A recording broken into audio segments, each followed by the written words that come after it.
It's time for Wild About Trial, where two leading experts square off on the most interesting legal cases going on around the country. With us today, Crime Watch Daily legal contributor Misty Marris, as well as the one and only Dr. Drew Pinsky. Thanks, guys, for being here. I appreciate it.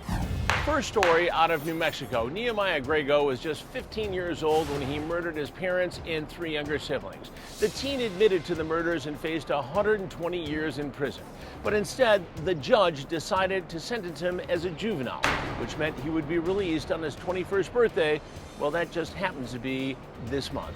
Now the Attorney General is trying to block his release, and even his older sister says she still believes he's a danger to society. Dr. Drew, let's start with you. There are lots of arguments here that teens aren't fully developed and can't be held accountable for their crimes. What do you say? Yes, that is true. That does not apply in this case. This is somebody that's going to act in an outrageous way again. There's no doubt in my mind. This is somebody that should be somewhere contained, probably the rest of his life. Misty, what's the argument for letting him out?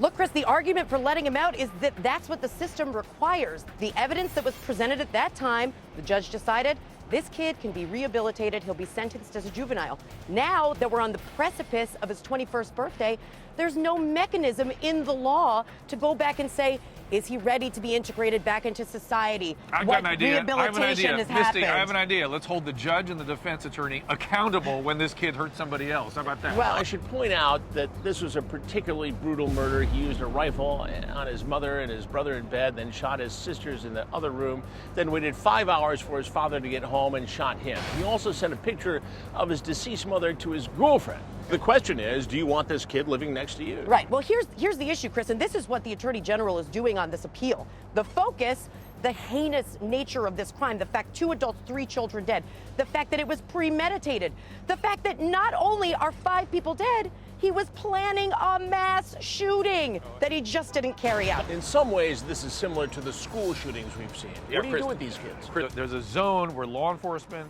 the legal system, and mental health professionals can't force anything, can't do anything. If somebody says, I have no plan, but the mental health professional believes that there's a high potential and that person has lost a follow-up, you can't do anything. And those people are the ones that act. Does Nehemiah walk free at the end of this month? As of now, yes, because there's no system in place that forces him to get treatment. It's all going to be at his own volition. That's the terrible part. If he were contained and in treatment, the kid in Florida, when he was in treatment before his mother died, he was glued together. Mother dies, he's lost a follow-up. You have a team of mental health professionals that know there's going to be a problem and can do nothing. Now, we want to hear from you. Do you think Nehemiah should be given a second chance and allowed to walk free later this month? Sound off right now on our Facebook page. Okay, next story from right here in New York City. Anne Monoky broke her neck when she was struck by a falling tree in Central Park last summer. Her doctors claim 2 of her 4 neck fractures have healed, but the others will never heal, leaving her at risk for becoming a quadriplegic if she sustains another jarring injury. The mother of 3 is now suing the city of New York for $200 million, and some say while her injuries were horrifying, that's a large sum of money for an accident. Dr. Drew, as a medical man, what do you say to this? What I say is that's a large sum of money for a couple of vertebral fractures. You gotta understand, when somebody says they broke their neck, we think it's a horrific injury. She fractured some vertebral bodies. There's some bone problems in her neck. She didn't break her neck in the sense that she has long-term severe disability. Now, it's not fun. She may have pain. She may be entitled to something, but $200 million sounds ridiculous to me. Misty, if you're representing this woman, what do you do? Well, if you're representing this woman, you focus on the fact that a tree fell in Central Park as she was just walking by. And you try and argue that nothing could cause that except for negligence. She couldn't cradle her baby. She couldn't nurse. There's all these things. That's going to be pain and suffering. Yeah, that is pain and suffering. That's not $200 million. It might not be $200 million. But as a doctor, what is it worth? What do you say? Well, it's worth her whatever her medical fees were, and it's worth some pain and suffering. Is that $1 million, $2 million? Maybe somewhere in that zone. Well, I don't know that. She's it's ridiculous. pinned underneath a 3,000-pound tree. Misty, she did not She's transect to court. Something. But it's almost the amount they're asking for is almost offensive. Yes, but it's again, silly. the amount you throw in a and by the way, complaint. she's not going to But transect that's an to court arbitrary later on. number. If I'm underestimating how much she's suffering, I apologize. But my estimation would be maybe 6 months to a year of recovery.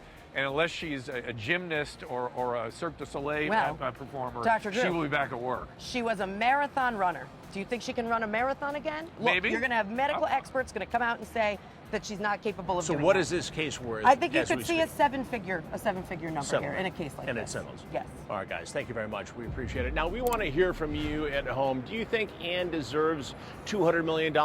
Sound off right now on our Facebook page. For more on these stories, please go to wildabouttrial.com or our website, crimewatchdaily.com. I'm Chris Hansen. If you like this story, make sure you tune in every day to Crime Watch Daily. You can find where the show airs in your city at crimewatchdaily.com.